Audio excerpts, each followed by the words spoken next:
Hormat. Assalamualaikum. Jadi baik, sekali lagi selamat pagi. Bagaimana kabar hari ini? Baik. Sehat? Sehat. Kita patut mensyukuri ini semua karena atas berkat dan tuntunan Tuhan hari ini kita boleh berkumpul lagi di tempat ini untuk melanjutkan. Untuk itu saya minta kesediaan satu orang untuk memimpin kita dalam doa. Baik teman-teman, kami terus kita memulai pembelajaran kita pada pagi hari ini. Marilah kita berdoa. Tuhan Yesus, kami mengucap syukur ya Tuhan untuk kasih setiamu kepada kami semua anak-anak-Mu ya Tuhan sampai dengan saat ini ya Bapa. Ya Bapa, dalam kerjaan surga di sini kami akan memulaikan syukur kami Tuhan. Ampuni salah dan dosa kami, karena hanya dalam nama Yesus Tuhan kami berdoa. Amin. Terima kasih Stefan. Ibu akan mengecek dulu kehadiran.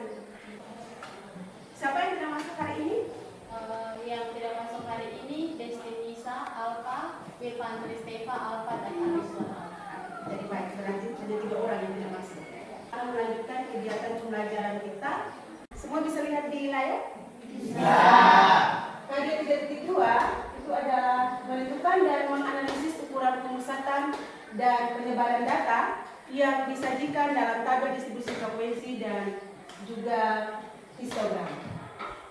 Langsung diikuti dengan indikator kompetensi dasar keterampilan, yaitu KD 4.2, yaitu menyelesaikan masalah yang berkaitan dengan penyajian data hasil pengukuran dan pencacahan dalam tabel distribusi frekuensi dan juga histogram. Yang harus kita lihat hari ini itu adalah indikator 3.2.1, yaitu menyajikan data dalam tabel distribusi frekuensi dan histogram.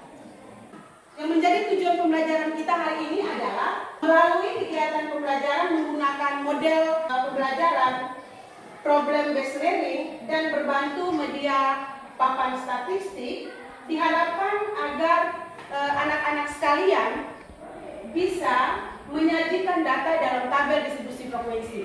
Itu yang pertama. Yang kedua, masih menggunakan model dan juga media yang sama, diharapkan anak-anak sekalian bisa menyajikan data dalam bentuk histogram. Sebelumnya Ibu mau tanyakan terlebih dahulu. Mungkin ada yang pernah dengar istilah statistik? Pernah. Kira-kira kapan dan di mana?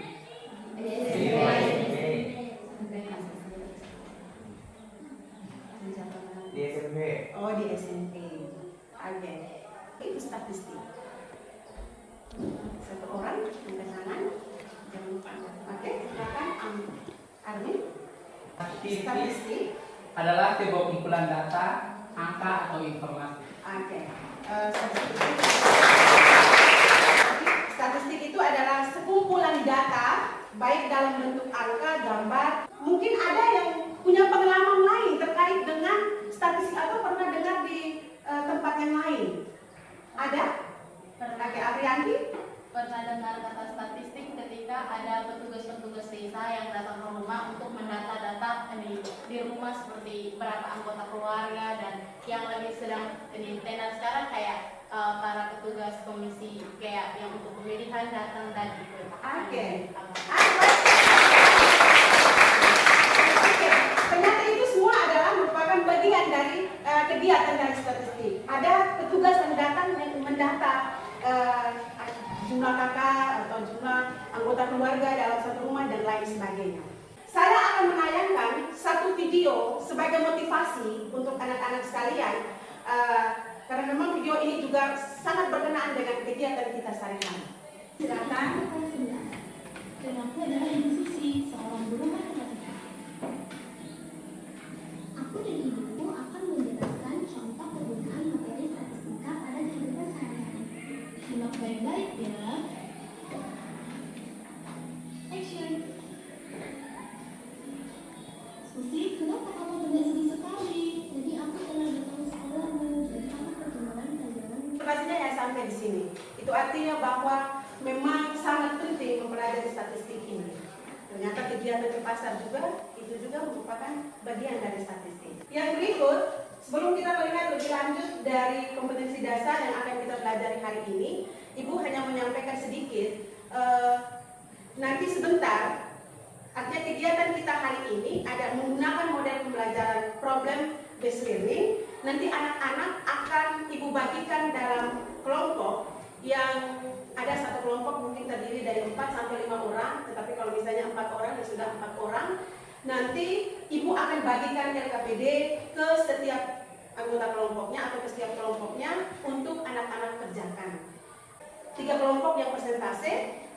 Setelah presentasi kegiatan ini, selanjutnya nanti di kegiatan penutup akan ada kegiatan evaluasi. Ibu hanya mau mengecek sejauh mana pemahaman anak-anak terkait dengan materi yang kita pelajari hari ini. Nilai penilaian tengah semester kemarin, nanti anak-anak mengambilnya sesuai dengan nilai anak-anak, nanti akan ditempelkan di papan statistik ini. 40, yang nilainya 40, silakan. Yang 40, maju.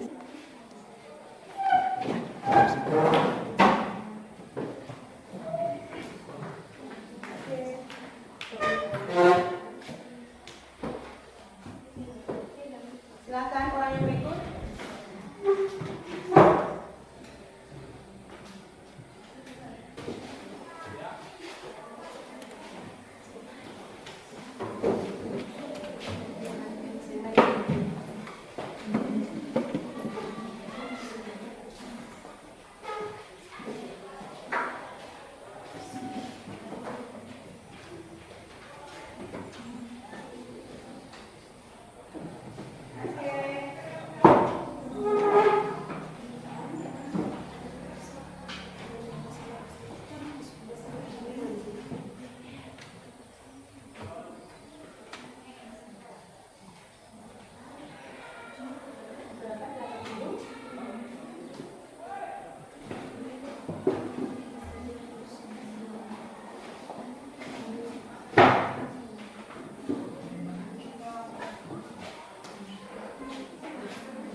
Anak-anak sudah menempel masing-masing nilai yang ada pada papan statistik.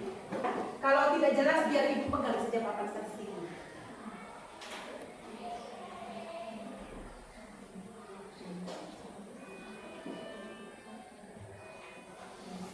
Silakan Afrianti. Ini saya ingin bertanya, kenapa yang lain-lainnya tuh kayak ada kayak 30, 39, 45 kan semua 60.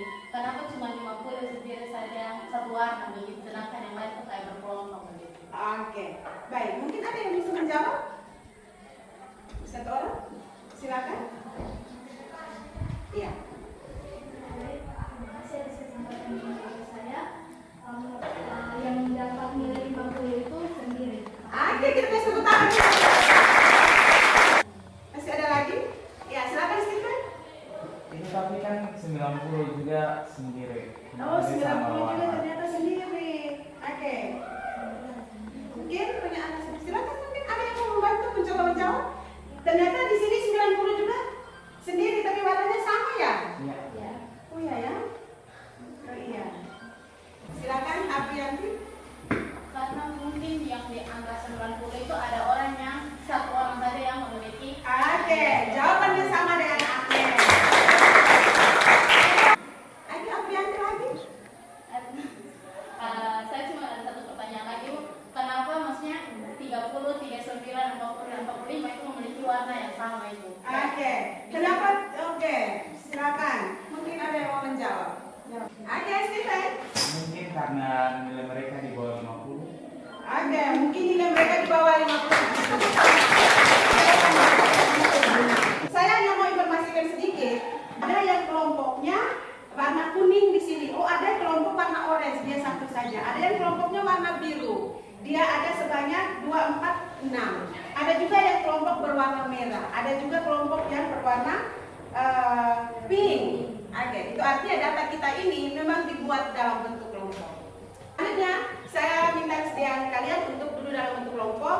Nanti yang ini tinggal kasih keluar kursi dan tinggal geser ke sana.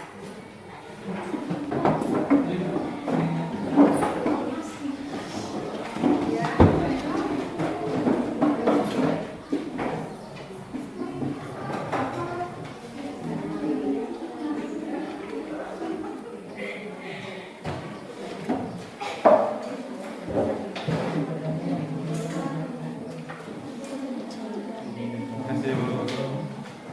Oke, baik, semua sudah dapat data PD-nya? Sudah. Dalam tabel distribusi frekuensi dan juga histogram. Aja keluar ini program. Iya, tapi menjadikan ini. Menjadikan ini baru gambar.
Joyce juga sudah? Oke, sudah. Kelompok, oh sudah juga. Oke. Yang nomor 2, menyajikan data dalam bentuk histogram. Oh, ada kelompok yang sudah. Ada kelompoknya Agnes.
penyajian data dalam tabel distribusi frekuensi. Kepada teman saya persilakan.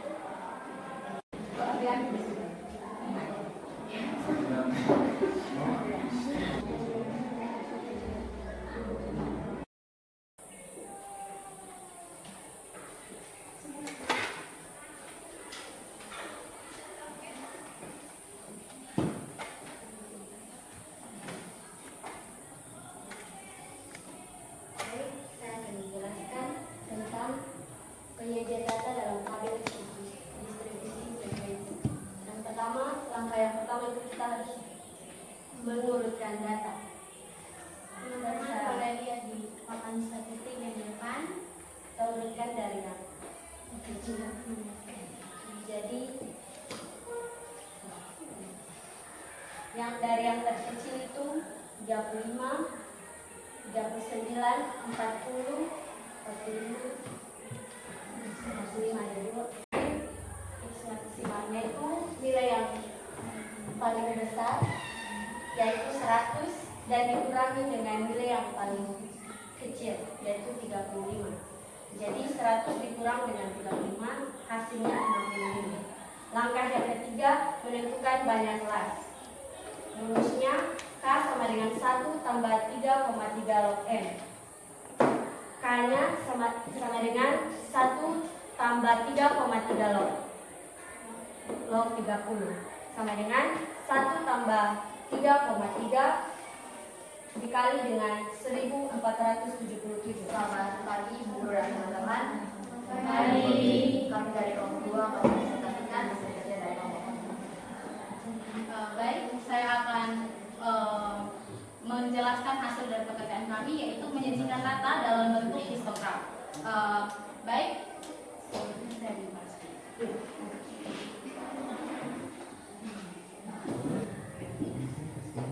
Nilai terkecil yaitu 35, maka 35 dikurang dengan 0,5 menghasilkan 34,5.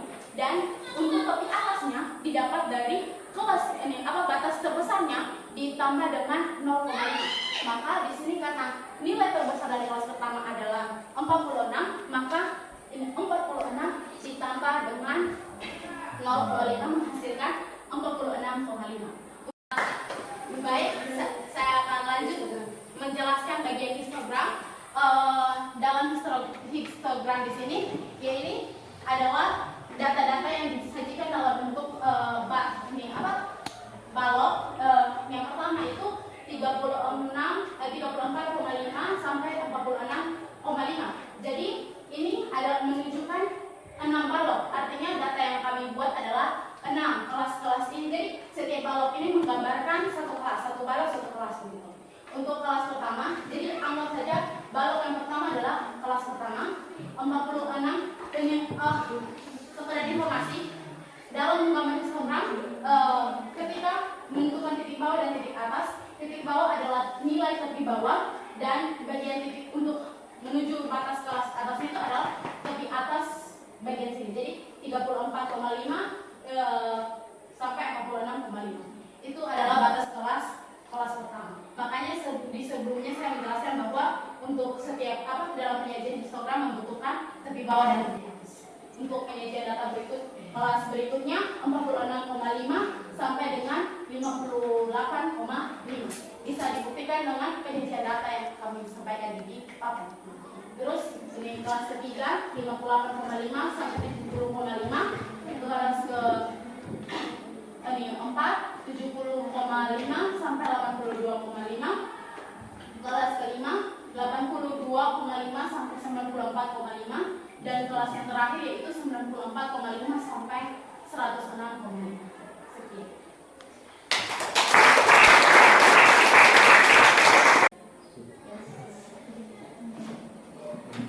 Terima kasih atas kesempatan yang diberikan kepada kelompok kami. Saya ingin bertanya, apa itu histogram? Mereka dari kelompok 2 akan menjawab pertanyaan terkait apa itu histogram. Histogram adalah suatu bentuk penyajian distribusi frekuensi menggunakan gambar dalam bentuk sebuah diagram batang tegak.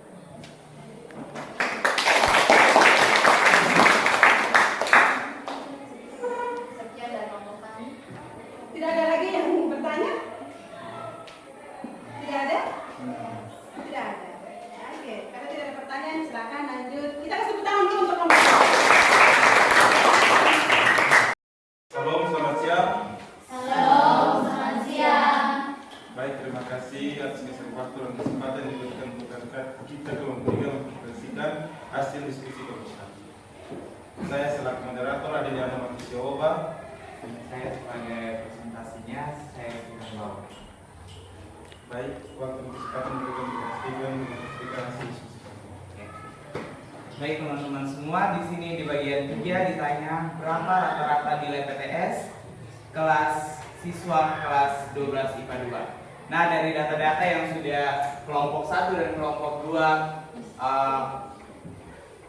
paparkan dalam papan tulis ini, kita dapat ini sudah kita mudah untuk menentukan berapa nilai rata-rata kelas siswa kelas IPA 2. Nah, dari data tabel frekuensi ini kita dapat lihat bahwa intervalnya 35 sampai 46, tabel frekuensinya dalam ini sudah dituliskan. Di sini kita gampang saja untuk melihat nilai rata-rata tersebut. Nah, dari sini kita bisa lihat bahwa 35 sampai 40, nilai 35 sampai 46 itu frekuensinya 5 dan seterusnya. Maka di sini yang mempunyai nilai frekuensi paling besar yaitu 95 sampai dengan 100. Maka kita sudah dapat ketahui bahwa nilai rata-rata siswa kelas 12 IPA 2 ialah 95 sampai dengan 100. Mungkin itu penjelasan dari saya. Mungkin ada yang mau ingin bertanya? Baik, Tabel frekuensi ini kita dapat lihat bahwa intervalnya 35 sampai 46, tabel frekuensinya dalam ini sudah dituliskan. Di sini kita gampang saja untuk melihat nilai rata-rata tersebut.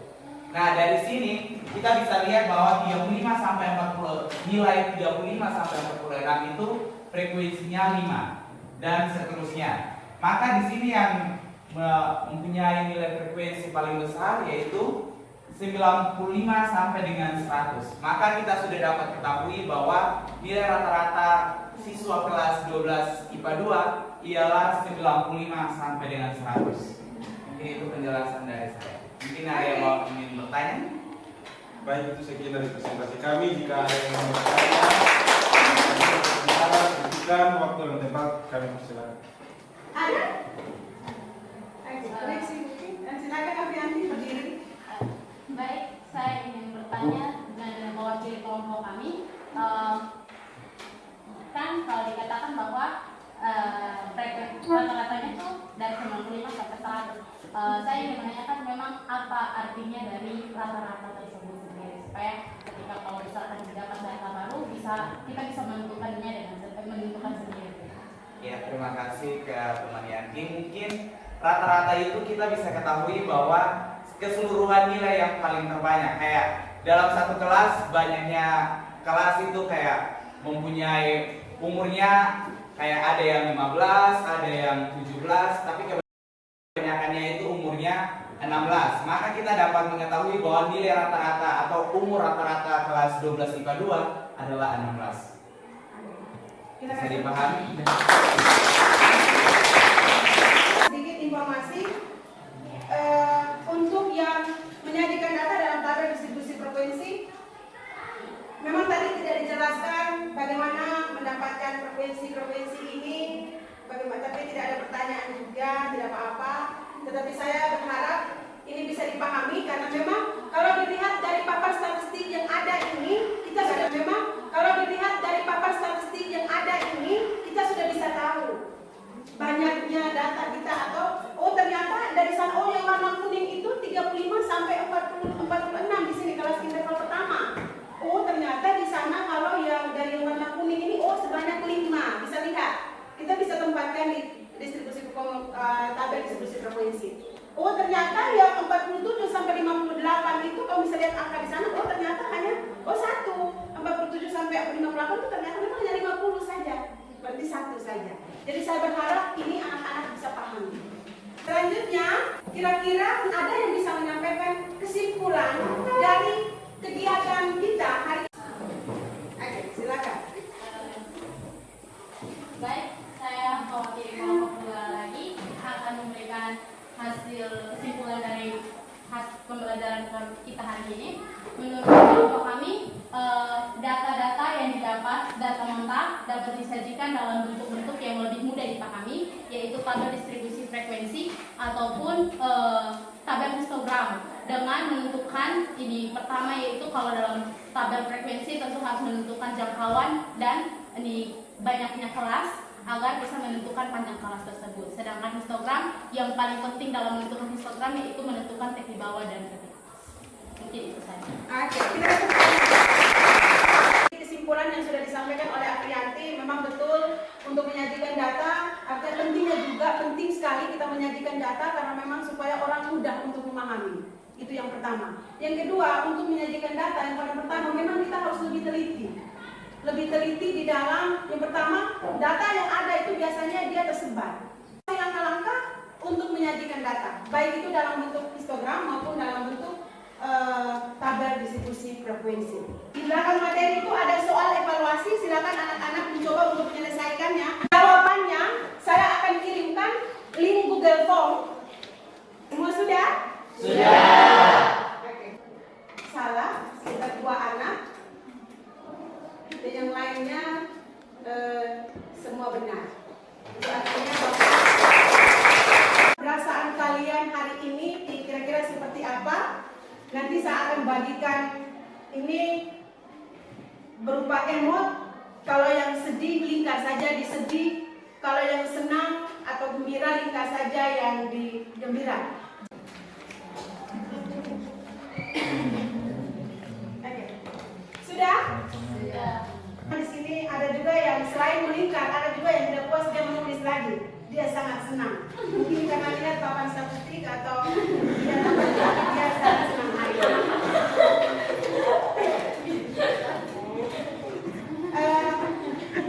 Yang berikut akan ada tugas untuk pertemuan berikutnya. Nanti tugasnya Ibu akan kirim melalui via WhatsApp. Kita sudah punya grup, nanti saya akan kirim tugasnya dan silakan kerjakan tugas itu dan akan dibahas di pertemuan minggu depan. Materi di pertemuan berikut itu adalah menentukan ukuran pemusatan data. Hari ini sampai di sini. Nanti kita akan lanjut di pertemuan berikut. Sebelum menutup kegiatan kita hari ini, saya minta salah satu dari kalian, wakil ketua kelas, karena tadi ketua kelas, wakil ketua kelas yang memimpin kita dalam doa supaya kita akhiri segala kegiatan kita hari ini. Silakan.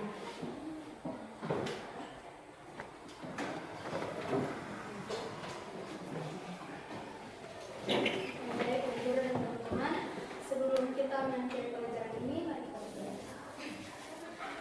Tuhan, terima kasih banyak Bapak atas penyertaan kasih-Mu, sehingga Engkau boleh menyertai kegiatan belajar mengajar kami dari awal dengan hingga kami. Sebentar anak-anak-Mu, pulang ke rumah masing-masing dan Engkau sertai kami. Ibu guru juga tadi sudah menyampaikan begitu banyak materi kepada kami, biar Engkau terus memberkati kehidupan kami. Tuhan Yesus, kalian amin. Terima kasih. Siap.